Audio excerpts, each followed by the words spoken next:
Hi, I'm Tim Bartz, Internet Sales Manager here at McArthur Ford in Salina, Kansas, your source for Ford news update and information with a video on FordPass. So FordPass has been updated. We have FordPass 5.0, and if you don't know what FordPass is, that is an app that Ford drivers can use to be able to connect their vehicle to the app so they can be able to do a lot of different features with their vehicle and stay connected, as well as connected to their service departments and to Ford. There's a lot of things you can do in the app. And so I'm going to go through what's been updated in this app and kind of actually go an overview because now it looks different. So we're going to, in a sense, do an update to this. I did a video on the FordPass app and how to use it a while back, but now we're going to go through and re-update that because of the new update. So 5.0. So I'm going to read through in here and show you a screenshot of what's new on the FordPass. So the 5.0.0 update here gets FordPass has been completely redesigned, introducing FordPass 5.0 for North America. That's what NA stands for. Faster response, improved reliability, hassle-free one-tap vehicle controls, no more press and hold. Thank you, thank you, thank you. Quicker access to key features, enhanced charge management, new remote climate control feature for F-150 Lightning owners. Actually, I think Mach-E as well, because, yeah, well, I'll show you. Streamlined design, continuous upgrades and improvements. The changes are available for North America at this time, so not available yet in some of the other countries. So I am going to actually screen share my phone as we do this video and go through this with you. So hopefully this goes well. If I get some notifications, you might see some chops in the video, just to let you know. And actually might be some chops anyway because the horns are honking here. So we have just had some hail come through. Anyway, so they're trying to find some vehicles in there. They're in the showroom, so they didn't get hail damage. Anyway, let's dive in and talk about this here, and let me start recording my screen and bring it up. Now, once you have updated the app, you'll reload it. It'll look something like this. I don't know if this is what it looks like when you first get in there, but here you are showing the different vehicles. And I actually might need to move this around a little bit here. So at the top, you'll see I do have my Bronco in there right now. I think it is funny that it says range 256. So even though not fuel, or that is, I guess that's supposed to be your range in a sense, not how much fuel you have or charge. But so using that term range across all vehicles, gas, hybrid, and electric vehicles. But up there in the right corner, you can see, hopefully you can see my taps, those little vehicles. Click on that, and that's where you can switch if you have multiple vehicles. Especially in a household where maybe there's a wife's vehicle, something like that. I got the Bronco in there, got the Expedition, I got the Ford Maverick, and I added my son's Mach-E so that I could show you this. I have my Mach-E. Actually found out today it is on the rail. It's shipping to us, a Mach-E GT Rally. Excited to get that, and I'll be trading in the Maverick in on it. But so that we can see what it looks like for an electrified vehicle, I have his Mach-E in here as well. And you can actually add another person's vehicle on your app, but they have to grant you access. So he did grant me access for this video, and I will remove it after the video, but just so you could see. So we're going to actually click in here. We select the vehicle. You can see vehicle details if you click right below that, and it gives you some information there, VIN number, that kind of stuff, the access and all that. You can reset instructions, remove the vehicle. That's where you would remove a vehicle if you're doing that. So when I get that Mach-E GT Rally, I'll remove the Maverick. That's where I would go to do that. Hit the upper left-hand corner up there, the little arrow takes us back, and then we're going to select this. And if you want to add a vehicle, right under there, you see the plus add vehicle. That is under any of the screens. So if I go to this screen, it stays there. So we're going to hit select vehicle right in the middle. And so now this is what it looks like now. So it'll say vehicle is parked. That's good to know that it's not moving on me. Somebody else is in the vehicle. This one here is actually at the dealership. You see the lock, unlock, and you see the little power button, and it says slide to turn on vehicle. So if I just hit that lock just once, just tap it, it does still cycle through, but I don't have to hold it anymore. I just tap it. That is nice. So it's going to take a little while. It's going to lock the vehicle. And the same thing for unlock as well. You hit that unlock and it'll cycle through. It takes a little while. Again, it's connecting to the vehicle. up in the space, everything else. I don't know. Anyway, it takes a little while for this to initiate. Check mark up there. It says locked. And then this goes back to vehicle parked. Now, also slide to turn on. So if I just slide it, let's go ahead and turn it on outside, freak some people out a little bit in the parking lot. Wow, that was pretty quick, actually. And then down there, you can see I can add time to remote start and hit extend if I want to extend it any longer. Now, if I slide it back, it'll turn it off. So slide to turn off vehicle. So I'll slide it back left, and that's going to turn off that. So there you go. And then it goes back to vehicle parked up there. Location, this is a little different. We just click into the location, and now it takes us to Google Maps and shows us where our vehicle is located based on where I'm at. So you can kind of see there's the vehicle up there in the little circle up there, and then I'm right there in the middle of that dot right there. And then that is where you can turn your horns and your lights on. So if you if you notice that was gone from the main screen, it is on this screen now. Maybe they moved it because people were accidentally hitting that. I don't know, but there's where it's located now. And then let's say you want to get directions to your vehicle. You can hit the directions down there and use Google to do that. Left-hand corner up there, the little arrow takes you back one screen. And then down, schedule remote start time. I like that it's right here. Click on that, and that allows me to see. So right now I have one set for 8:30 a.m. every day, but I have it turned off because I don't always drive the Bronco every day. So you can add more new ones to that as well. The little plus up there in the right-hand corner, that's what you click on if you want to add a new remote start time. So if I want one at the end of this day, I can do that. Once I put that in there, I can hit save in the upper right-hand corner or exit the X there to exit out like I'm going to do right now. And then I'm going to hit that arrow to go back. So there we go. And then settings. And I click on settings, and it says that I have a software update on this vehicle. I did notice it on two of my vehicles. I think the Mach-E or the Maverick, I think, has a software update on it as well. So, and so I can do a software update. I need to, I think, turn it on in the vehicle. So I actually have my Wi-Fi turned off in the Bronco. So that's probably why it didn't get its update done. Okay, so there you go. Now, and that's pretty much the vehicle overview right there. Down in the left-hand corner or the right-hand corner down there, it says services. So it's highlighted blue on the vehicle, and then services. So let's click on services. It does say vehicles in good health. That's good to know. Check that out. It does say I have an active recall. So click on that, and it shows me active recalls. So if you ever want to know if you got a recall on your vehicle, you go in here, and it's going to show that for you. I think there's 2 recalls in here. I did look at this before starting this video. 2 recalls. I have a rear door child safety recall. So you can click on that and get more information, the recall number and everything else like that. And then I have the seatbelt latch plate access.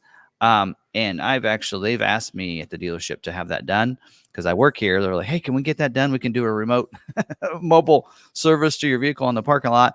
And I'm like, no, no thanks, because mine latches just fine. I don't want any kind of extension or anything changed on it. So I'm actually not doing that recall. It's not a safety. Is it a safety recall? Maybe it is. Anyway, no, it's not a safety recall. So I'm not worried about that one as much. So close out of that. And then you can select your preferred dealer, schedule service right there as well. Roadside assistance, collision assistance. That's all under that services, and then service history as well. So I'm going to go back to vehicle, and then I'm going to move over and select a different vehicle. See, how do I do that again? Oh yeah, up here. See, even I'm new at this. So upper right hand corner, there's a little person. Then there's a little cars up there, and then you can select a different vehicle. Let's go to the Maverick and select it just briefly because that one there, you'll notice it is missing something down there. So there was 3 different things down there. And now there's just 2. So go over. I think actually even the Expedition has 3. So now there's settings down there for this one. So settings is missing on the other one. So that's because the settings in here is a software update. So the Expedition and the Bronco have a software update, but the Maverick does not. That's why it is missing that other button. So if you notice that you just have 2 and I have 3, there's no settings because I probably don't have a software update on the Maverick. It doesn't have Sync 4. So that's the difference on that one there. And then if I go to services on this one, I kind of want to show you just because there is a current recall on the Maverick. I have an active recall. I select that one. And this is maybe a great point. I'm going to talk about this in the live stream, but the body control module for the Maverick, that the repair information is available for not only this one here, which is 24S27, but now as of today, 24S24 recall information is now available for dealers. So that includes the PCM update. But anyway, I digress. A little sidetrack there. All right, go back to vehicles. Now we're going to move over and select the Mach-E. So I can show you the difference in what that looks like. So when I select the Mach-E, you'll notice at the bottom now I have 3 different things down there, not just services and vehicle, but also energy down there too. And you'll also notice on this in here, I can make this phone as a key, but I'm not going to do that to his vehicle. This is not mine. But also the range, not only does it tell you the mileage, but it tells you the percentage that you have. 44%, 92 miles here. And it does say next departure time, 9:45. Okay, so he set up departure times so that his vehicle can, while he's plugged in, get started up and get cooled off for him plugged in. So that's why he has those set up for looks like for every morning. He comes in to work at 10. So his vehicle is parked right now. It is actually parked here at the dealership. He has the same buttons, lock and unlock, but now he has one for controls, and he has a little fan there. So on an EV, you're not really remote starting the vehicle. You're just turning on the climate control. So I like that they've changed this to the little icon there for the climate. Also, you'll notice location and settings, but his does not have, his is missing something there. What was the other one? There was something else there that doesn't have to do with his vehicle. Okay, so what is it? I wanted to look. What it's missing on the Mach-E is the schedule remote start. So it technically doesn't schedule remote start, because what they like to call it on these is up there at the top we talked about was the selecting those times for departure. So it's departure times instead of remote start times. So it's a little bit different in wording. Now this in here, of course, we can still tap to lock and unlock. I won't do that. Also, we can just tap to turn that little fan on. That's going to turn his climate control on. So again, it's just a one tap though on this too, and that's going to go ahead and turn those the air conditioning on and such to get it cooled off inside. And I think it turns on the fans to cool off the battery as well. So there it goes. It kind of shows it going. I'm going to tap it to shut it off. He doesn't need those on right now. And then there's this Bluetooth little icon there in controls. And click on that. And that's where you can pair the device for phone as a key. And he doesn't actually like setting that. He doesn't like the security threat that you have there as using phone as a key. So he doesn't use that, and don't blame him one bit. And then on this, you have location settings. On his settings, he has a software update, it looks like, and the phone is a key. So that's some differences there. Now, on the bottom, we do have energy now with this vehicle. Actually, let's go to services first and see if there's anything different. Again, he actually has selected Long McArthur Ford. I didn't do that. He has. His vehicle's in good health. Doesn't have a recall. That's good. Then he has roadside assistance there, collision assistance, and vehicle history. Again, same things we had on the other. Now, if we go to the middle, that's energy. Okay, and so this here shows us charge, schedule, and advanced. Under the charge, you have public charging. So if we click on that little arrow, then it's showing us public charging that's close. And up at the top, you can filter in ultra fast charging only. It shows us the Electrified America because that's the only one we have here in Salina that's ultra fast. But you can go into the filter and you can change that to other ones. You can actually say, I want ones that maybe aren't even in the Blue Oval network and that kind of thing. You can actually apply those and see those and change what chargers you are finding there. And then if I turn target charge, if I click on that, it'll say, what's your target charge when you're charging? And in here, he only has set up for home. He doesn't have any target charging on the go, which doesn't really need to have that. What it'll do is once you get to that charge, it'll stop charging the vehicle. So on the home, he doesn't have this go clear to 100%. It's really good. He's pretty smart. He's an IT guy, and he knows his stuff, and he knows he doesn't want to charge 100%. He knows that could hurt the battery. Schedule.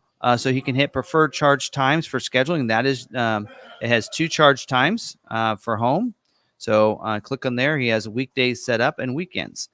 So his weekday, you can see this is, what is this? Oh, for charge time, starting at midnight and ending at midnight. So he really doesn't have this set up necessarily for home charging. And actually, I'm gonna edit that out because I just noticed I had my address in there, so I got to make sure I edit that out. But anyway, it shows that, and so there you go. And so target charge, and then preferred charge times down there. Is that what we were just on? Yeah, that was preferred charge times and departure times. So this is where you can set up your departure times. You don't have to do it in the vehicle. You can do it in the app, and he has it set up for 9:45 a.m. Monday through Friday. That's his work days, and he has that turned on.